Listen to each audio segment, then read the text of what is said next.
جی السلام علیکم ناظرین، امید کرتا ہوں کہ آپ سب خیریت سے ہوں گے۔ علم ہی ہے جس کی وجہ سے انسان اشرف المخلوقات کہلاتا ہے۔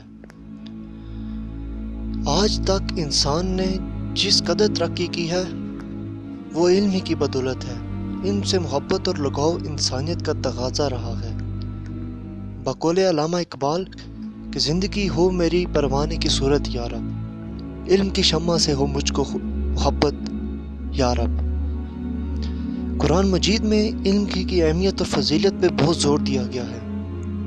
اللہ تعالیٰ نے رسول اکرم صلی اللہ علیہ وسلم کو یہ دعا سکھائی، قل رب زدنی علما، یعنی کہو ہے میرے رب میرا علم زیادہ کر۔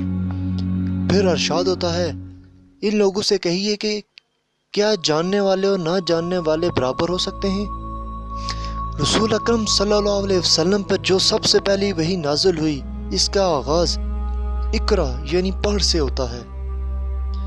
حدیث میں بھی علم کی اہمیت اور فضیلت پہ بہت زور دیا گیا ہے۔ چنانچہ ارشاد ہوتا ہے کہ علم حاصل کرنا ہر مسلمان مرد عورت پر فرض ہے۔ پھر ارشاد ہوا جو شخص علم حاصل کرنے کی راہ اختیار کرتا ہے، اللہ اس کے لیے جنت کی طرف جانے کا راستہ آسان کر دیتا ہے۔ پھر فرمایا پنگوڑے سے لے کر قبر تک علم حاصل کرو، یعنی ماں کی گود سے لے کر قبر تک علم حاصل کرو۔ ایک حدیث میں ارشاد ہوتا ہے علماء نبیوں کے وارث ہیں، اور حضرت علی المرتضیٰ کرم اللہ وجہ نے علم کے بارے میں فرمایا ہم اللہ تعالیٰ کی اس تقسیم پر راضی ہیں کہ اس نے ہمیں علم عطا کیا اور جاہلوں کو دولت دی، کیونکہ دولت تو عنقریب فنا ہو جائے گی اور علم کو کبھی زوال نہیں۔ علم معرفت الہی ہے۔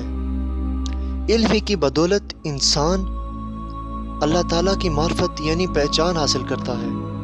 ایک جاہل شخص اللہ تعالیٰ کی معرفت کبھی حاصل نہیں کر سکتا۔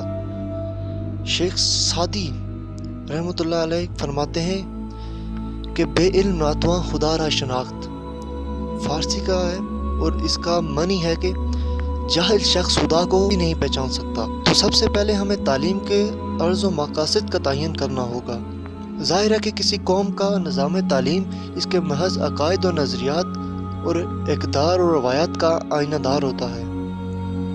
انگریز نے ہمیں جو نظام تعلیم دیا اور اس کے محض نظریات اور تقاضوں کا ترجمان تھا۔ یہ نظام تعلیم ہمارے مذہب اور ملت کے خلاف ایک گہری سازش تھی بقول اقبال، اور یہ اہل کلیسا کا نظام تعلیم ایک سازش ہے فقط دین و مروت کے خلاف۔ اکبر علیہ آبادی نے بھی مغربی نظام کی یوں مذمت کی ہے، یوں قتل سے بچوں کے وہ بدنام نہ ہوتا، افسوس کہ فرعون کو کالج کی نہ سوجی۔ ہمارا نظام تعلیم ایسا ہونا چاہیے جو ہماری ملی روایات اور اقتدار اور عقائد و نظریات کی ترجمانی کرے۔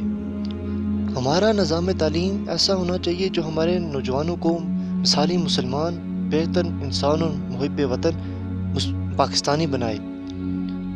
نظام تعلیم کو قوموں کی زندگی میں بنیادی اہمیت حاصل ہے۔ کسی قوم کو بدلنا ہو تو اس کے نظام تعلیم بدل دیجئے، وہ قوم بدل جائے گی۔ ہمارے نوجوانوں کو اعلیٰ سیرت اور کردار کا مالک ہونا ہوگا۔ ایک مشہور انگریزی مقولہ ہے کہ اگر تم نے دولت کھو دی تو کچھ نہ کھویا، اگر تم نے صحت کھو دی تو کسی حد تک کھویا، لیکن اگر تم نے کردار کھو دیا تو تم نے سب کچھ کھو دیا۔ بانی پاکستان قائد اعظم رحمۃ اللہ علیہ طلباء کو قوم کا بیش قیمت سرمایہ سمجھتے تھے۔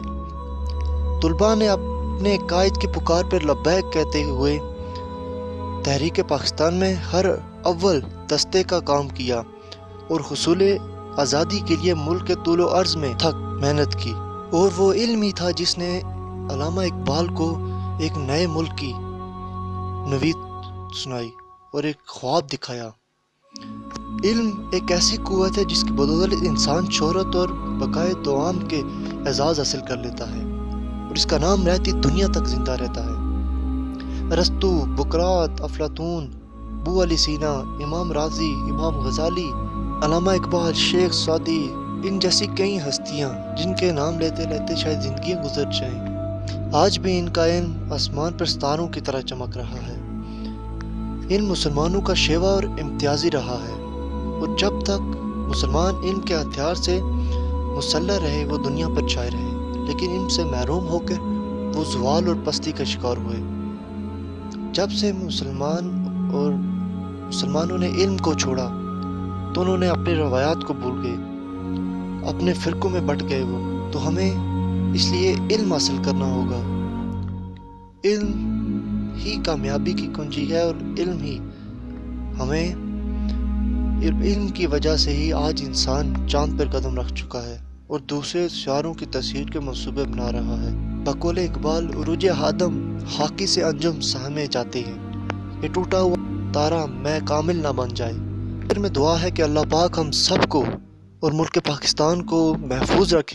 آخر میں علامہ اقبال کا ایک شعر ہے کہ اٹھ کے خورشید کا سامان سفر تازہ کرے، نفس سوختہ شام و سحر تازہ کرے۔